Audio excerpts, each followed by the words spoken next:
මේක අන්බොක්ස් කරගන්න හදන්නේ. අන්බොක්ස් කරගන්න මම ඒක විවෘත කරගත්තා.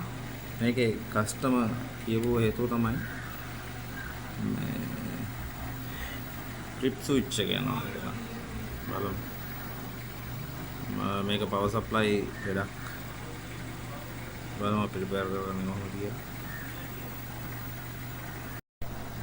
අපි මේක ඉදිරියලා නිසා මේක වල දානවා. මේක සවුත් වෙලා තියෙන්නේ. ඊට අමතරව මේක මේ කොහොමත් අර ෂෝට් එකකින් ඉඳලා මේ වගේ ගිහිල්ලා ඇත්තේ.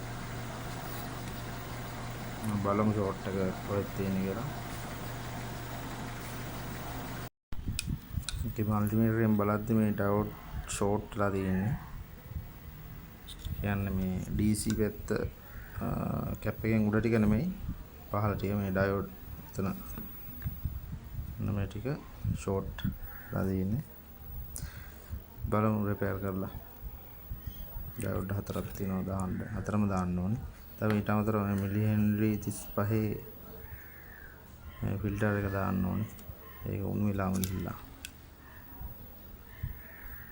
හරි අපි බලමු මේ ටික රීප්ලේස් කරලා මොකද කරගන්නේ කියලා.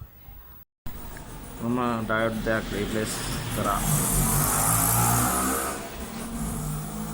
දැන් ෂෝට් එක පෙන්වන්නේ නැහැ. මේ ඊට අමතරව මේ 400යි 33 කැප් එක තිබුණේ මෙතන 22 එකක් දාලා තියෙනවා. මේ ගැලපෙන මේක දාන්න. බලමු මේ මිලි හෙන්රි මේ කොයිල් එකේ අවුලකුත් නැහැ එච්චර. බලමු ඒක අලුතෙන් දාන්න ඕන වුණොත් දාමු. නැත්තම් ඉතින් අවුලකුත් නැහැ.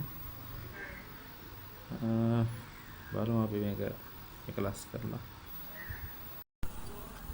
මම පවර් සප්ලයි එකේ වෝල්ටේජ් එක චෙක් කරා. මේක තමයි ගේස් එක තිබුණ ලොකුවට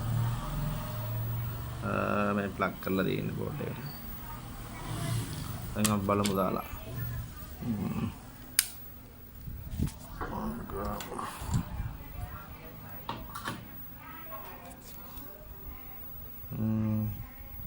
ඔයාලට පේනවා ඉතින් ඒක ඔන්න එලා දින හැටි.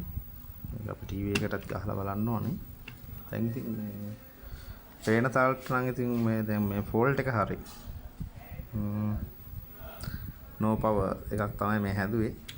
අපි බලමු මේ ඉස්සරහට තව no signal ආයේ no power supply වල power machine ඒවා එනවා. මම ඒකත් රෙකෝඩ් කරලා එවන්නම් ඔයාලට.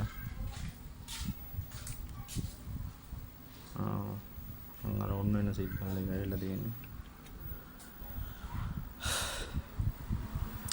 ඉතින් දැන් මේක සෙට් කරලා ඉතින් රිපෙයාර් එක ඉවරයි.